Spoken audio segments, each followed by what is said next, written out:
and printed 30,000 of these magazines and passed them out all over Long Island. We drove everyone crazy for the last 6 months promoting this conference. And thank God people have come in a big way. And a lot of people say, I'm not sure what the purpose of this whole conference is, as it doesn't seem very profitable, you're not charging anything. What exactly is going on? And then on the other end, I asked these speakers to come. They're very busy, they have other commitments, and I asked them to please take time from their life with no benefit to them other than to be here to speak to you. And not only that, there's 8 of them when one of them could easily explain this easily. So what is the reason that I have made such a big deal, summoned all of Long Island, summoned everyone nationally, and asked 8 of the top experts in the world to come and fly here and spend their time? And the reason is quite simple. This is what's going on. I would say that the health and environmental situation is as serious as it could possibly be. The statistics are startling. They're beyond startling. The environmental statistics are terrifying. This is not a time to say, let's just go meatless on Mondays, turn the thermostat to 68 and everything will be fine. We are in a situation that couldn't be more urgent. The only reason that everyone doesn't know that is because not everyone's reading all the statistics. If you're reading the obesity statistics and the diabetes statistics and all the other related health statistics, you would understand that things have never been this advanced. The problem's never so severe. The economic implications on our country are tremendous. So I have asked these people who have spent so much time researching it, who are unbiased, who have no affiliation except to tell you the truth, to come here and once and for all, let's get the clear crystal truth and let's spread it as fast as possible because the situation is critical. And I guess I would just say, one more time that if everyone could go back in a time machine to 1910 and say to everyone, don't smoke, it's going to be really bad, a lot of people, a lot of families would have been spared. So maybe the point of this is to get people's attention so they don't have to suffer the consequences, but instead could find out today where we stand. So I'd love to open by saying this is going to be on YouTube. Not every single person will watch every second of our video, and this might be the only time that some people who watch this in the future actually see you. They might not read your book, they might not watch your video, and there might not be another opportunity for you to communicate to people all over the world except right now. So if each of you would take 3 minutes and tell people what's on the top of your mind. You've been writing books, you've been lecturing, you've been doing research for years. What is it that you want people, we're all here your fans, but around the world on video, there's going to be a lot of people that are seeing you for the first time.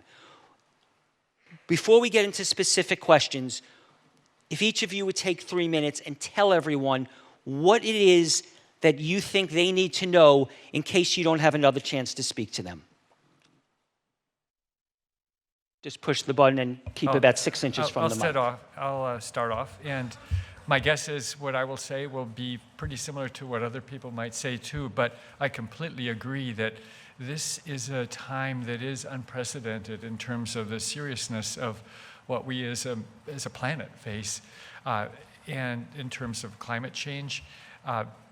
30 years ago, we recognized that this was a change, but we thought it would be something that would be happening over a course of centuries. But we've seen a huge acceleration, and it's happening right before our eyes, and the consequences are happening right before our eyes too. And it's this nonlinear phenomena that is really frightening that I'll tomorrow give a few bits of data, but the news this past year has been full of information. Just something like the Greenland ice cap has melted 7 times faster in the last decade than it did just 2 or 3 decades ago. So it's really this enormous upswing in ice melting, temperatures climbing in a very nonlinear way.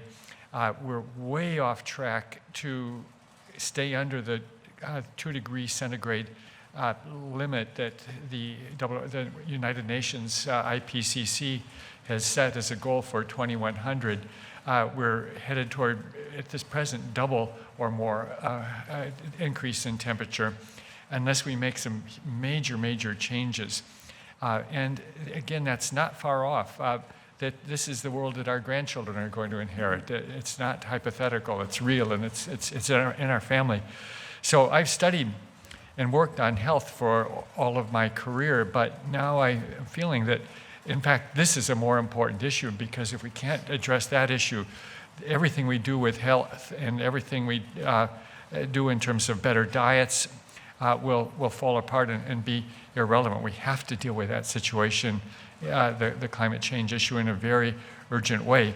At the same time, the obesity epidemic is undermining health in a way that it has never before. And again, it's the steady increase. It's not just that we have a very difficult, problematic situation at the moment, but the projections are that by 2030, which is not very far away at all, about half of Americans will be obese. And there's been, we thought a few years ago there might be a little slowdown, but no, the numbers keep going up.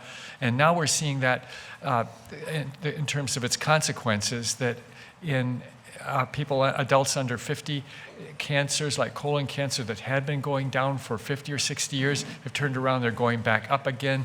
Diabetes is still going up very steadily. Heart disease rates, which had been coming down, we had reduced mortality from heart disease about 80% among younger adults. That's on its way back up again.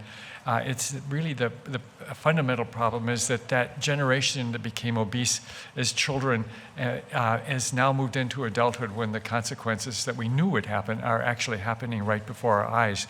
So these are really very serious phenomena. We're on track for things to get much worse unless we make big changes.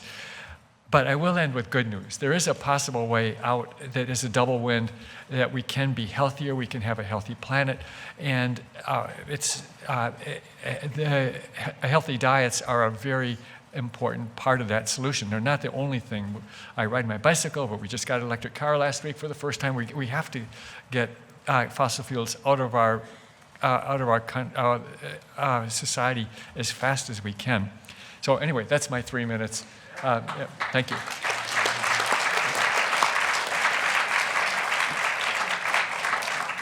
Dr. Willett, I don't think you're Oh. think you've quite finished. Push the button. Push that little button. That's right.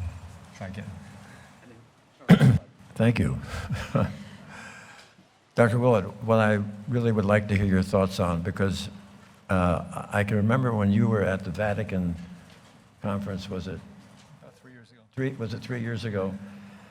You made a profound statement about 30% of the world was plant-based. Can you remember that? Would you repeat Talking that? to That the was mic. absolutely, I think, the capstone of what you were saying.